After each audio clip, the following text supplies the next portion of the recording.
the city of Dubai is this it's almost like a real-world version of Rapture, a place where literally nothing should exist. And these men with just the power and the means came in and said, I want to build anything that my imagination can come up with.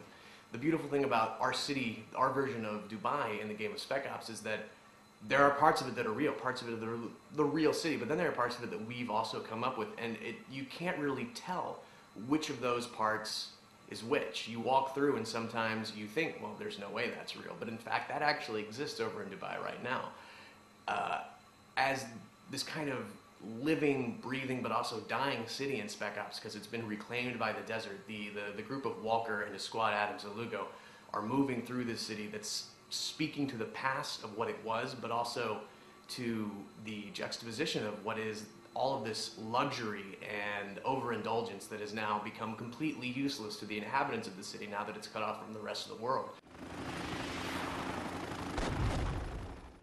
What's happened in Spec Ops at the beginning of the game is that the city of Dubai has come under a stream of continuous monstrous sandstorms, much like the Dirty 30s in the United States, when the middle of America was just constantly ravaged for a decade by sandstorms that destroyed the landscape.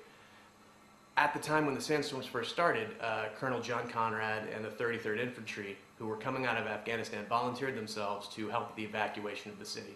The only way to get everyone out that was still there was to do a massive caravan. However, as they were getting the people out, the biggest sandstorm of all hit the city and all communications were lost. A permanent storm system settled over the city so that where you couldn't see it from outside of the storm, and the UAE named the city a no man's land in hopes of stopping any kind of looting. However, that's about 6 months prior to when the game has started. 2 weeks prior, the Department of Defense picks up a mysterious radio signal that has somehow made its way outside of the storm wall, and it sounds like it's Colonel John Conrad calling for help.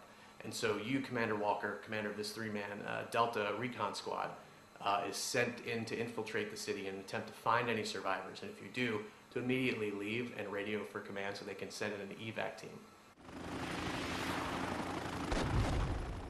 Well, Heart of Darkness was certainly a very strong influence on the game when we were originally coming up with the concept, and it's very obvious in the setup that the similarities, or that the inspiration came from there. You have Colonel Conrad, this military man who has vanished into this kind of ruined wilderness of the desert that also happens to be inside a former metropolis, and this man, Captain Walker, who was sent and attempting to find him.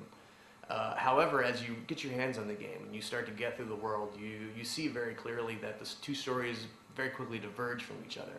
Whereas Heart of Darkness was a story about learning more and more about Kurtz, Spec Ops The Line is a story about learning about Captain Walker and the two men in his squad, Lieutenant Adams and Sergeant Lugo. This has always been a story about what happens to good men when they're put in an increasingly bad situation, and how these three people begin to split apart, going on their own personal emotional journeys as they attempt to deal with the things that they are coming into contact with and the things that they are having to do in their attempt to save the people still trapped inside this city. There have been a lot more inspirations. Mine just personally includes the film Jacob's Ladder, the film Spider by David Cronenberg, many other films along those lines. I mean, everyone on the team has been inspired by all of their things that they have personally brought into the project.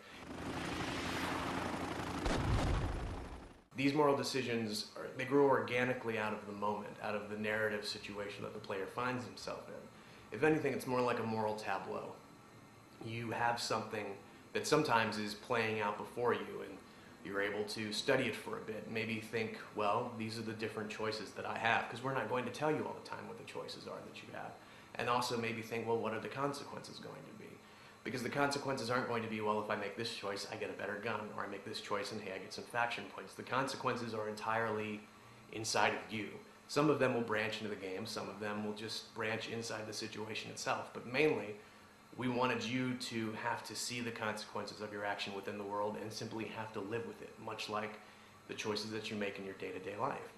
Now, not all of the choices are set up like that. Some of them come at you very fast, very quickly, maybe in the middle of combat. You might not even know that it's a choice that's been set up in front of you until you react, and a split second later you realize, oh no, I've done something.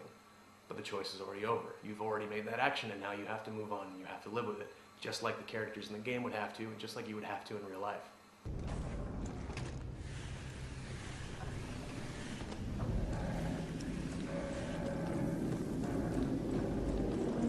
God damn. All this stuff is CIA.